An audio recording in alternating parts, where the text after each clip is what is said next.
नमस्कार दोस्तों, मैं वैभव सिंह एक बार फिर से स्वागत करता हूं आपका बुंदेलखंड कनेक्शन पर। आज हम पहुंचे हैं झांसी के कांग्रेस के लीडर जिनको एमपी की 4 सीटों का चुनाव पर्यवेक्षक बनाया गया है। वो सीटें हैं दतिया, पिछोर, शिवपुरी और टीकमगढ़। जी हाँ, मैं बात कर रहा हूं बृजेंद्र कुमार व्यास उर्फ डमडम महाराज की।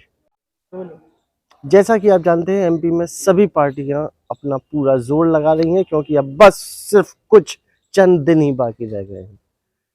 आइए ऐसे हम बात करते हैं व्यास जी से और जानने की कोशिश करेंगे कि उन 4 सीटों पर कांग्रेस के क्या हैं हालात, क्या है उनकी रणनीति। नमस्कार सर, स्वागत है आपका जी। हमारे चैनल पर।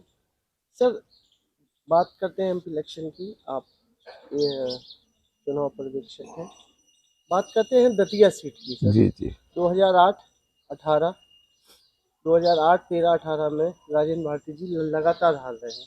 जी। उसके बावजूद भी आपने गद्दावर नेता नरोत्तम मिश्रा के विरुद्ध उनको खड़ा किया है, ऐसा क्यों सर? देखिए, राजेंद्र भारती जी वहाँ के बहुत जुझारू और संघर्षशील व्यक्तित्व हैं।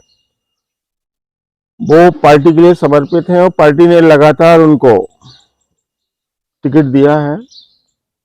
लेकिन भारतीय जनता पार्टी के नेता नरोत्तम जी चुनाव जीतते रहे, लेकिन इस बार उनकी पराजय सुनिश्चित है, क्योंकि भारती जी का व्यक्तिगत व्यवहार अपने क्षेत्र में है।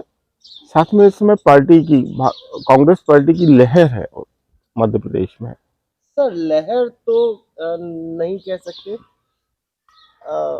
क्योंकि हर सीट पर मैंने जितना स्टडी किया, हर सीट पर सिर्फ कैंडिडेट ही इम्पोर्टेंट हो जाता है। देखिए, पार्टी की लहर के साथ साथ कैंडिडेट इंपॉर्टेंट होता है, इसमें कोई संदेह नहीं है।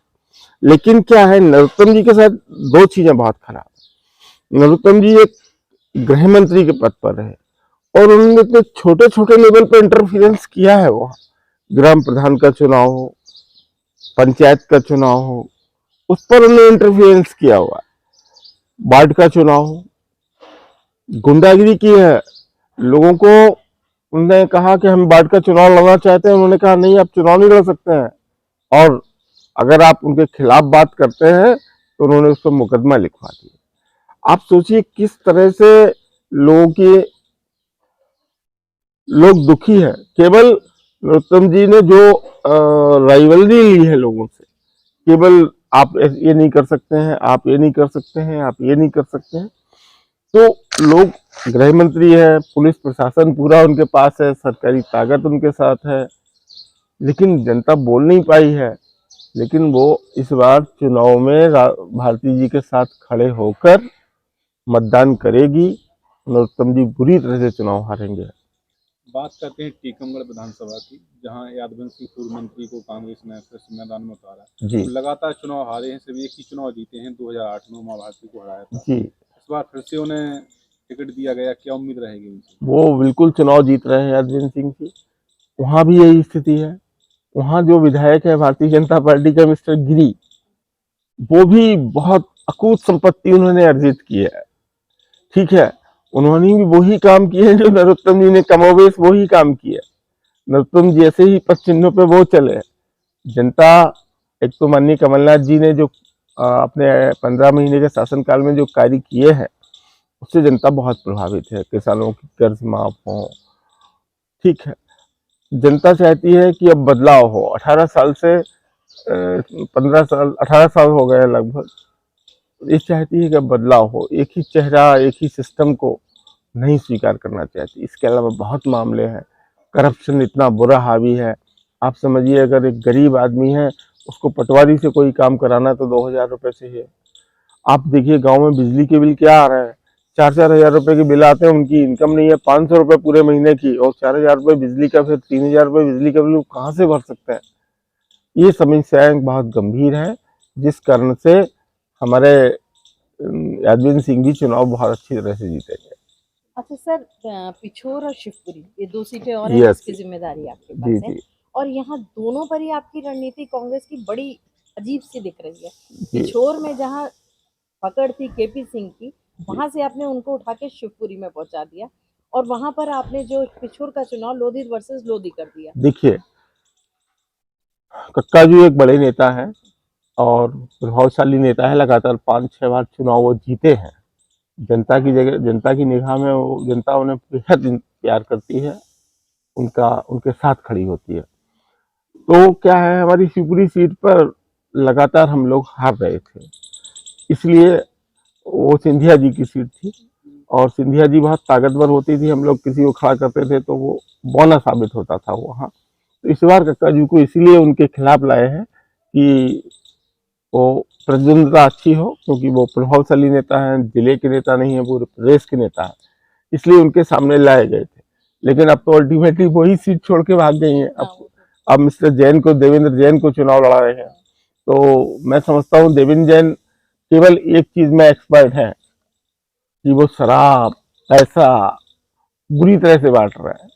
लेकिन कक्काजू बहुत सरल नेता है और बहुत सिंपल चुनाव लड़ते हैं। ये उनकी टेक्निक है चुनाव लड़ने की, और आप देखिए कि बहुत अच्छा चुनाव जीते। लेकिन कक्का जी पर आपने जिम्मेदारी ज्यादा ही नहीं डाल दी, अपनी सीट भी जीते और पिछोर में वो उनकी भी मदद करी। देखिए पिछोर की मदद तो स्वतः, देखिए कक्काजू ने ही उस कैंडिडेट को लड़ाया हुआ है।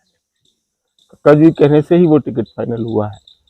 और क्या है ना, प्रीतम लोधी वो लड़का जीतेगा चुनाव, अरविंद लोधी वहां से चुनाव जीतेगा, कोई नहीं रोक सकता पर उसको। वहां पर सपा बसपा और आप भी अपना त्रिकोणीय मुकाबला उससे कर रही कुछ हो। नहीं होना।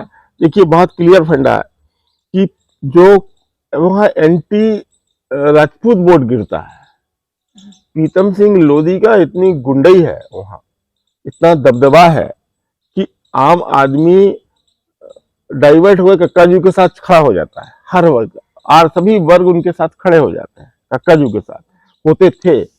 इस कारण से कक्काजू चुनाव जीतते थे, क्योंकि कक्काजू का जातीय बहुत बड़ा वोट नहीं है वहां। लेकिन कक्काजू का केवल एक ही फैक्टर है कि राजपूत जी ने गुंडागिरी की और सभी वर्ग कक्काजू के साथ खड़े होकर उनको जिता देते थे। इसी तरह से उस लड़के के साथ भी है, अरविंद लोधी जी के साथ। वो नया लड़का है, यंग है, सबको बहुत सम्मान दे रहा है, सबके साथ बहुत आत्मीयता के साथ मिल रहा है। और प्रीतम लोधी जी के साथ क्या है, उनकी छवि जो है गुंडे है, बदमाश है, अपराधी है, लोगों को डर है। तो इस कारण से वो जो कक्काजू वाला फैक्टर है वो भी काम करेगा। दूसरा फैक्टर ये है कि उसकी जाति के वोट भी उसके साथ जुड़ेंगे। ठीक है, प्रीतम लोधी के साथ आधा चला जाएगा तो आधा उसके साथ चला जाएगा। ऐसे में फिर आप या सपा बसपा को फायदा नहीं ये हो कुछ जाएगा? नहीं होगा। आप देखिए ना, सपा बसपा तो ये तो अंतिम पड़ाव पे है, ये डूबती नाव है। ये तो मात्र औपचारिक रूप से अपने कैंडिडेट खड़े कर रहे हैं, दिखाने के लिए खड़ा कर रहे हैं। अल्टीमेटली अब इनका प्रभाव नहीं है। लड़ाई वहां कांग्रेस और भारतीय जनता पार्टी के बीच ही होती है और होती रहेगी, ऐसा मेरा मानना है। Thank you.